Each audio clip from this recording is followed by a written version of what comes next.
এই যে মানুষটা প্রার্থী হয়েছে এ না ঘরকা না ঘাটকা, এ কারণ নয়। বিজেপি জেতাটাকে আরো সহজ করে দিয়েছে ডিউ টু দেবাশিস মুখার্জি। ওই যেভাবে হাঁটা চলা করে ওই হাঁটা দেখে মানুষ ভোট দেবে না। আমি আহ্বান করব, মানে আপনারা বলবেন একই কথা, সূর্যদেব সবসময় এরকম বিতর্কিত কথাই বলে। আপনারা বলছেন উন্নয়নের কথা বলবেন, দেবাশিস মুখার্জি বলছেন অনুন্নয়নের কথা বলবে, যেগুলো হয়নি। হসপিটাল থেকে শুরু করে রাস্তাঘাট, পানীয় জলের নিকাশি, ড্রেনেজ সিস্টেম, এই সমস্ত বিষয় নিয়ে অভিযোগ করছেন। দর্শক, আপনারা দেখছেন বেঙ্গল টাইমস আর আমি কাজী মোহাম্মদ ফরমান রয়েছে আপনাদের সঙ্গে। এই মুহূর্তে রয়েছে আমি ডানকুনিতে, আর আমার পাশে যিনি রয়েছেন তিনি হচ্ছেন ডানকুনি পৌরসভার কাউন্সিলর, তৃণমূল নেতা সূর্যদেব। যে বিষয়টা নিয়ে আজকের বক্তব্য সেটা হলো বিধানসভা নির্বাচনের দিনক্ষণ ঘোষণা হয়েছে।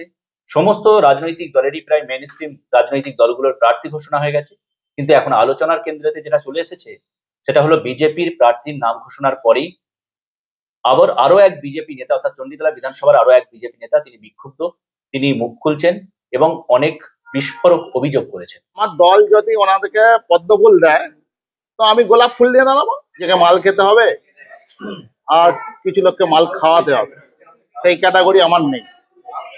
বাড়িতে একটা বউ রেখে বাইরে দুটো বউ রাখতে হবে, সেই ক্যাটাগরি আমার নেই। জনগণের পয়সা বা সরকারি কোষাগার থেকে লুট করে পয়সা নিজের পকেটে ঢোকাতে হবে, সেই অভিজ্ঞতা বা সেই ক্যাটাগরি আমার নেই। দু একটা লজের মালিক হতে হবে। আচ্ছা, লজের যদি দু একটা মালিক হই, সেখানে নোংরা কাজ হলে তো সেখানে পথ পাওয়া যায়। সেই প্রসঙ্গেই আমাদের সঙ্গে কথা বলবেন তৃণমূল নেতা কাউন্সিলর সূর্যদেব। কি বলবেন? চিত্রা জুয়েলার্স, HUID হলমার্কযুক্ত খাঁটি সোনার গহনা মানেই মশাটের চিত্রা জুয়েলার্স। মজুরি 7% থেকে শুরু। চিত্রা এপিক সিলভার, চণ্ডীতলা থানা এলাকার একমাত্র এক্সক্লুসিভ সিলভার শোরুম। মৃত্যুঞ্জয় পাল যে অভিযোগ করেছেন দেবাশিস মুখার্জি প্রার্থী হওয়ার পরে, আমি ওটা দেখেছি। অ্যাকচুয়ালি দেখুন, আমি আপনাদের বলি, সেটা হচ্ছে কোনো রাজনৈতিক মঞ্চে আমি ব্যক্তিগত আক্রমণ করতে ভালোবাসি না, মানে এটা ঠিকও নয়। তবে বিজেপি কাকে প্রার্থী করেছে না করেছে এটা বিজেপির ইন্টারনাল ব্যাপার, বিজেপি দলের ব্যাপার। কিন্তু ভাই এটা তো ভেরি সিম্পল, যে যারা দীর্ঘদিন বিজেপি করেছে, যারা পুরনো, মৃত্যুঞ্জয় পাল অনেক পুরনো ছিল এবং ভালো ছেলে, বিজেপি করে বলে ওকে আমি খারাপ ছেলে বলে দেবো তা না, ভালো ছেলে এবং অনেক পুরনো বিজেপির ওয়ার্কার্স, অনেক পুরনো ওয়ার্কার। আজকে যিনি প্রার্থী হয়েছেন তিনি তো তৃণমূলের সমস্ত সুযোগ সুবিধা ভোগ করেছেন। তিনি ভাইস চেয়ারম্যান, তিনি তৃণমূল যুব কংগ্রেসের প্রেসিডেন্ট ছিলেন দীর্ঘদিন ডানকুনি টাউনের। আমি আহ্বান করব, মানে আপনারা বলবেন একই কথা, সূর্যদেব সবসময় এরকম বিতর্কিত কথাই বলে। আমি ডানকুনির পুরনো বিজেপি যারা রয়েছেন, দেখুন সমস্ত রাজনৈতিক দল মানে অপোনেন্ট করে বলেই কেউ যে অপোজিশন করে মানে সে খারাপ তা নয়। কিছু ভালো ছেলেও তো বিজেপি করে, কিছু ভালো ছেলেও তো সিপিএম করে। আমি তো সবাই খারাপ তো বলতে পারবো না, নীতি খারাপ, বিজেপির নীতি আদর্শ খারাপ। আমি একটাই কথা আপনাদেরকে বলবো, আপনাদের মাধ্যমে, ডানকুনির পুরো টিম সাথে ঘুরুন, কারণ নাহলেও কমপ্লেন করবে শুভেন্দু অধিকারী, ওরা একদম কাছের লোক, কমপ্লেন করবে আপনাদের নামে। আপনারা সাথে ঘুরুন, ভোটটা সাথী খন্দকারকে দিন। এই যে মানুষটা প্রার্থী হয়েছে এ না ঘরকা না ঘাটকা, এ কারণ নয়। ওই যেভাবে হাঁটা চলা করে ওই হাঁটা দেখে মানুষ ভোট দেবে না। যে কোনো রাজনৈতিক দলের প্রার্থী, সে যে কোনো নির্বাচন হতে পারে, সামাজিক হওয়া ভালো। 100% তাকে অসামাজিক বলা যায়, এটা নিয়ে কোনো দ্বিমত নেই। ডানকুনি হাউজিং এ তিনি বসবাস করেন, কিন্তু তার যে লাইফস্টাইল, সেই লাইফস্টাইল একজন রাজনৈতিক ব্যক্তিত্বর মতো নয়।